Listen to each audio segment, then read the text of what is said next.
नमस्कार मित्रांनो, ठरलं तर मग या मालिकेच्या उद्याच्या भागात आपण पाहणार आहोत. अर्जुनला माहीत झालेले असते की मधुभाऊने त्यांची केस ही ॲडव्होकेट जोशी यांना देण्यात आलेली असते.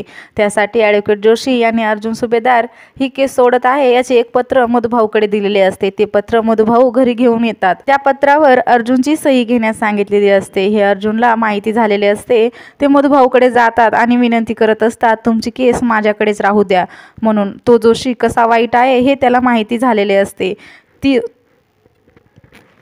ही केस महिपतने जोशीला घेण्यास सांगितलेली असते, परंतु मधुभाऊ काहीही ऐकून घेत नाही. ते अर्जुनला म्हणतात, तुझ्यामध्ये थोडी तरी लाज शिल्लक असेल तर या NOCवर सही करशील. त्यावर अर्जुन हा मधुभाऊला सरळ नकार देतो. तो म्हणतो, मी तुमची केस सोडणार नाही. तुम्ही तुमची केस दुसऱ्या कोणत्याही वकिलाकडे दिली असती तर मी त्यावर सही केली असते. इकडे दरवाजाच्या बाहेर सायली हे सर्व ऐकत असते आणि रडत असते. अर्जुन हा जाण्यास निघतो तेवढ्यात मधुभाऊ अर्जुनला म्हणतात, निदान सायलीच्या आनंदासाठी तर करशील ना सही. पुढे काय होणार? अर्जुन हा मधुभाऊच्या केसच्या पेपरवर NOCवर सही करणार का हे पाहणे रंजक ठरणार आहे. तर असेच मालिकेचे नवीन अपडेट पाहण्यासाठी आपल्या चॅनलला सबस्क्राईब करा आणि व्हिडिओ आवडला असेल तर लाईक करा.